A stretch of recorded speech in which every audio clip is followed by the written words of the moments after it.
A slow gust of wind howls through the great city of Ifolemba as the sun sets, casting long shadows over its golden palaces and bustling streets. Welcome to Storytime Africa, where ancient tales come alive. Tonight, we uncover a story of greed, power, and a cursed crown that swallowed kings whole. If you love African folklore, hit that subscribe button and share your thoughts in the comments. Now, let us begin. The warning. The great palace of Ifolemba stands tall, its bronze gates glistening in the dying light of the sun. Inside the royal hall, the air is thick with the scent of burning incense and fresh palm wine. Torches flicker, casting eerie shadows on the marble walls. Seated upon the throne of the Oba is King Aditokombo, a man of 50 years, his frame broad and powerful. His face is carved with the marks of many battles won, many enemies crushed. His dark brown skin glows in the torchlight, his eyes sharp like the talons of an eagle. Draped over his shoulders is a deep purple robe, embroidered with golden threads that shimmer like a river of light. Upon his head sits the crown of Ifolemba, a masterpiece of onyx and pure gold, set with red rubies that pulse like a heartbeat. But little did the king know, that crown had a heartbeat of its own. Before him stands Elder Olemide, a frail yet commanding presence. He is 78 years old, wrapped in a flowing white agbada. His long silver beard brushes against his chest, his weathered hands gripping a twisted wooden staff. His eyes, clouded with age, burn with an urgent warning. Elder Olemide is softly, yet firmly. Your Majesty, I come with words not of praise, but of caution. A gust of wind sweeps through the chamber, making the torches shudder. King Aditokombo, leaning forward, amused. Caution. And what caution do you bring me, old man? Elder Olemide. The crown of Ifolemba is no ordinary relic, Oba. It is a throne forged in blood, in greed, in curses that whisper through the wind. Every ruler who has won it with arrogance has fallen. The room falls silent. The courtiers exchange uneasy glances. King Aditokombo smirks, tapping the golden armrest of his throne. Fallen, you say? And yet, here I sit alive, breathing, stronger than any ruler before me. Do you not see, Elder?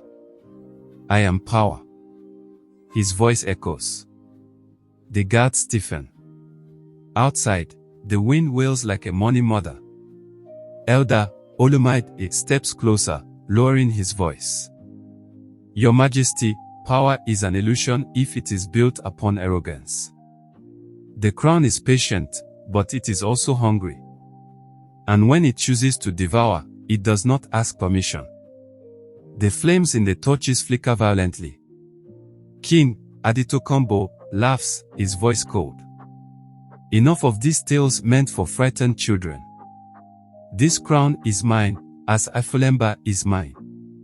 No spirits, no curses, no warnings will shake me. He lifts the crown slightly, the rubies glinting ominously in the firelight.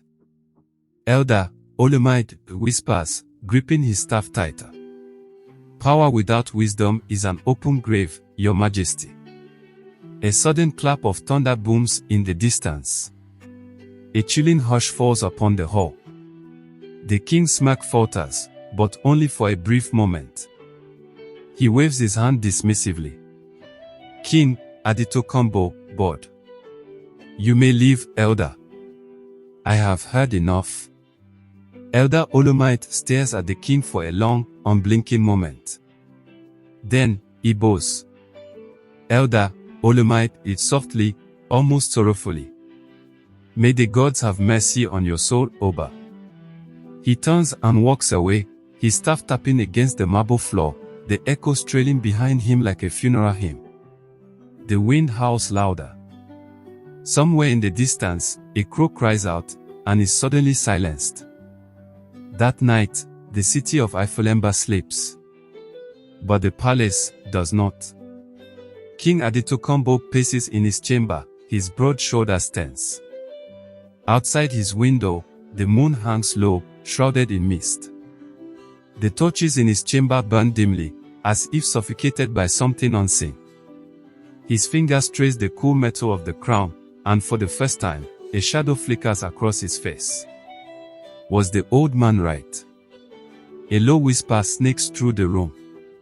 A voice, ancient, faint, but there.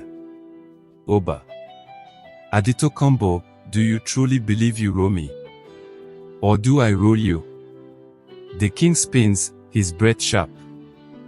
The room is empty. But the whisper lingers, like the scent of death. Faint laughter echoes, and then, silence. Days pass. Then weeks. The king grows restless. His sleep is haunted by strange visions of kings before him, faces twisted in agony, their voices echoing in the darkness. The crown, we thought we controlled it, but it controlled us. His once powerful hands begin to tremble. His nights grow long. His power begins to feel like a noose. The throne is still his. The crown is still his. But for the first time, he wonders if he has already lost. And far above, where the wind sings through the palace towers, the crown of Ifolemba waits. Did you hear that? That whisper in the wind? If you were the king, would you have listened to Elder Olamide or ignored the warning? Tell us in the comments. The city of Ifolemba was alive that evening. The sun dipped behind the grand towers, casting an amber glow over the bustling streets. Merchants called out their wares, fabrics as bright as the sunrise, beads clinking like rainfall, and roasted plantains sizzling over open flames. The scent of spice and sweat filled the air as the people of the city moved through the marketplace, unaware that a storm of ambition was brewing in the palace's shadows. Prince Adialu walked with quiet confidence, his 24-year-old frame draped in a crimson robe, the fabric embroidered with golden threads that shimmered under the market lanterns. His dark, curly hair was tied back, revealing sharp cheekbones and eyes that held the fire of ambition. Beside him, Tari, his closest friend and most trusted advisor, moved with equal elegance. At 26 years old, he was a man of wit, his midnight blue tunic cinched at the waist with a silver belt, his fingers adorned with rings stolen from men who underestimated him. Their presence commanded attention. Vendors lowered their voices. Women whispered behind woven fans. The people of Ifolemba knew these were men of power, men who would stop at nothing to get what they wanted.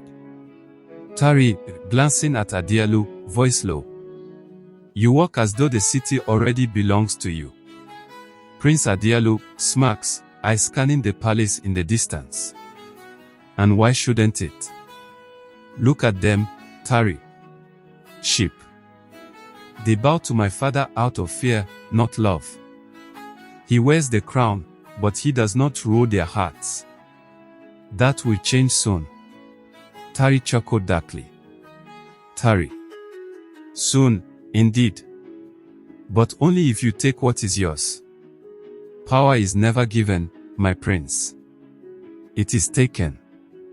A faint wind blows through the market, carrying the smell of burning incense. A distant voice sings a sorrowful tune. As they walked, an old beggar, wrapped in tattered cloth, stretched out a shaking hand. His eyes, clouded with age, locked onto the prince.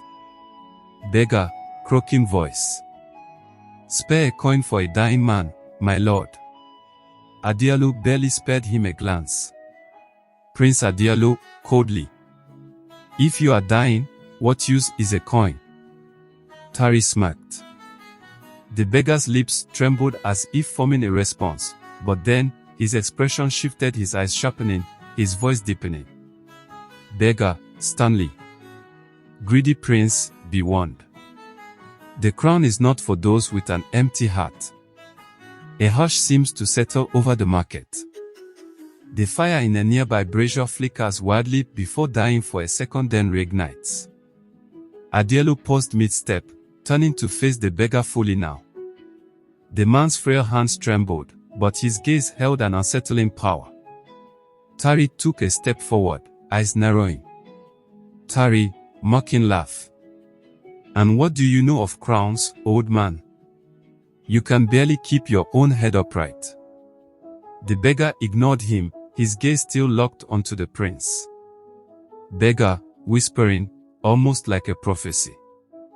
If you place that cursed crown upon your head, you will lose yourself. Beware, young prince, beware. Prince Adialu's jaw tightened. He wasn't sure why, but something about the beggar's words sent a shiver down his spine. Then, suddenly the beggar was gone. Adialu's eyes widened. He hadn't moved.